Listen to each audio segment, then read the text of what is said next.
can't believe I seriously just joined TikTok, and I'm seriously about to tweet out my first terrible TikTok. I don't know how to trim shots on TikTok, guys. Hey, what's up, you guys? It's Steph, and besides joining a cursed site, I am also here to wrap up the month of August. Huzzah, it is time. I'm filming this still in August, but you're not seeing it until like 2 weeks into September. Sorry about that. So, yeah. I joined TikTok because, honestly, all these bookish creators have been doing TikToks, and, like, I really love the Jump in the Line trend because it's one of my favorite songs, thanks to Beetlejuice, you know, jump in the line, rock your body on time, okay, I believe you. And, just, like, following that with something that probably isn't very trendy at this point, but it's still a mood, like the whole reading rush, reading slump, because I felt that this month. This is the only physical book I've read. We're going to talk about it. You probably saw my video. If not, I did a whole video talking about this book, how much I loved the representation of, like, divorced parents in it. Excuse me, it just felt very real, and I'm very happy about that. And, yeah, I just tweeted out my first TikTok, which I'd show you, but, well, I mean, why do I need to worry about copyright claims, like them demonetizing my video? I'm not getting monetized anyway, so, yeah. I'll try to get this from my phone to my computer and see if I can actually share that with you, because I joined the cursed site and I'm very excited because I spent a lot of nights watching TikTok and buying compilations because, hi, I'm trash. You jump in the line, rock your body on time. Okay, I believe you jump in the line, rock your body on time. Whoop. Anywho, back to the actual point of this video, which is reading, and the reading slump that I have been in. It was horrible. For the first, like, 3 weeks of August, I couldn't bring myself to pick up a book. Like, the reading rush wasn't even that bad. I read 8 books during the reading rush, and like 11 or 12 books during the month of, what was last month? July. And somehow, like, as soon as we get in August, like, my brain just shuts down. My last 2 brain cells took a vacation. They didn't want to read anymore. They were done. Peace out. And I've read 3 books this month, 1 physical book, and then 2 audiobooks, because I just kind of forced myself to listen to the audiobooks. It wasn't even too enjoyable because most of the time with the audiobooks, I listen to audiobooks while I do part of my cleaning at work, because no one really cares if I listen to something while I clean the bathroom. So that's like on double speed. That's about half an hour a day of getting some audiobook in, and then one of them I just finished at home really quick because I wanted to. So yeah, I'm going to double check in my bullet journal what the name of those 2 books were. Alright, we had Once Upon a Dream, which is one of the Disney Twisted Tales. The Part of Your World I listened to last month, and so this month I listened to Once Upon a Dream. Did I say Part of Your World at first? That was one I listened to last month. I don't know what's happening. My last 2 brain cells are still on vacation. I don't know what's happening. So Once Upon a Dream was Sleeping Beauty, and it was what if the kiss didn't wake her up? What if she kept sleeping? Prince Philip, you know, slays the dragon, and he goes to kiss her, and he falls asleep too. So it's not the fairy tale ending everyone hoped for. I really enjoyed this book. I like that they gave Aurora a bit of character, because in the original, she has like, what, 18 lines of dialogue. She doesn't really do much. There's nothing really of substance with her story other than she is gorgeous and she's cursed and never touch a spinning wheel or else she'll sleep forever. While the original, like, Disney version is beautiful with the artwork and everything about it, there's just not much story there. Like, aesthetically, beautiful. Storyline, nothing. Prince, slay dragon, kiss girl. Happy ending. Like, this story gave her more substance as a character, and it was cool because pretty much she's a blank slate. There's not much about her other than she's beautiful. She can sing to animals. Everyone loves her. And this story just gave her strength. It gave her, like, something to grow on. And I think that, like, I enjoy this one a lot more because Sleeping Beauty is kind of this blank slate. And when we have Ariel, I have, like, certain expectations. There's certain things I would like to see happen. With Sleeping Beauty, there's not much there, so I'll just go along with the flow. Give me some Maleficent doing her thing.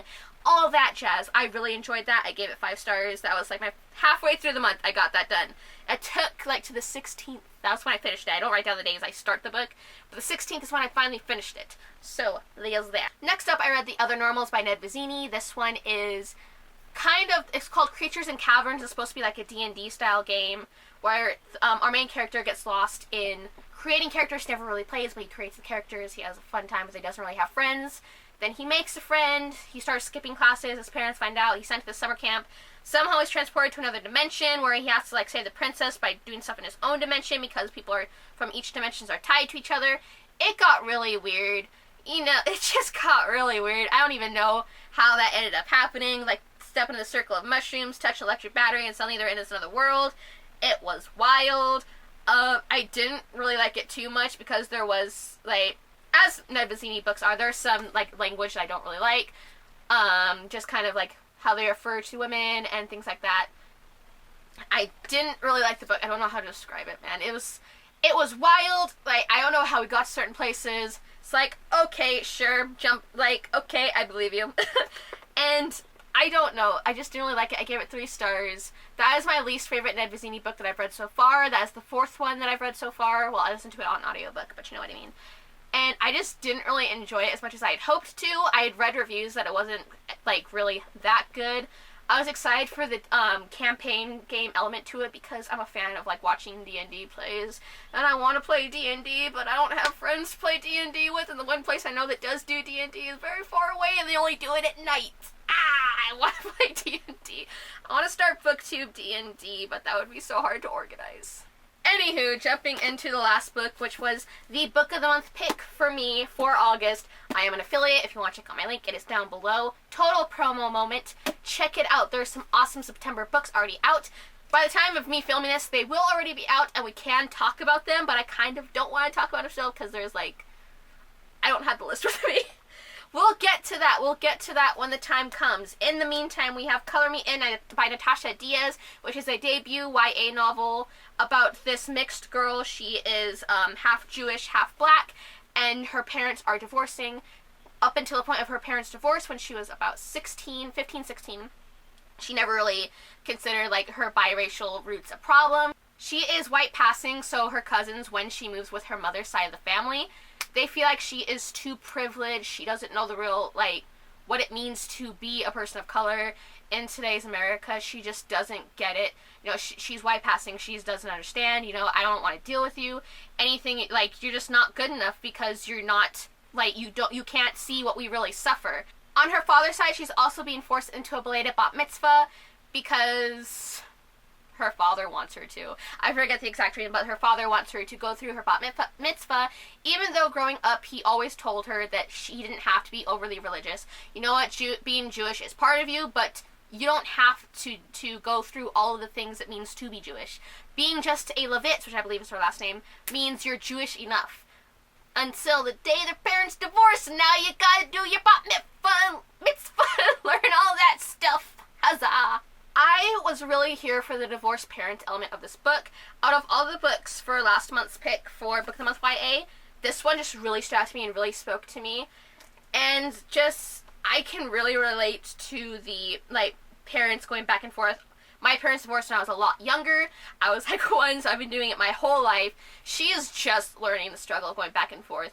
There are some things where it's like the fact that she could kind of leave on a whim. It's like, no, you can't do that in real life, but okay. I mean, there were some things that was like, meh, but I really appreciated the divorced parent rep. And when I read the back and found like this story is really based off of the author's life, who is biracial, her parents divorced, she had to deal with something very similar to what she wrote in this book. I really appreciate that, and I really appreciate the story, and I would love to see more of BookTube talking about the story, because I feel like it is really good, and you guys should check it out through my Book of the Month YA affiliate code down below. Ha-cha-cha! I mean, if you want to, that'd be cool. Anywho, yeah, that is my reading month. It is currently the 29th of August. I might try to slip in the killer book of Cold Cases because it's pretty short, but I might just save it for September or October because I'm still not in a reading mood, and we have the Monster-a-thon coming real quick. By the time this video goes up, it will have already been started. You should have seen my first vlog on Monday because this should be on a Friday. I'm scheduling my videos out pretty far, you guys. Like, I'm just filming when I have chances, editing when I have chances, uploading when I have chances. It's a doozy. My brain is frying at this point. So yeah, that's all I've got for you guys today. I hope you have a lovely day / night. Let me get the book, and I'll see you later. Bye.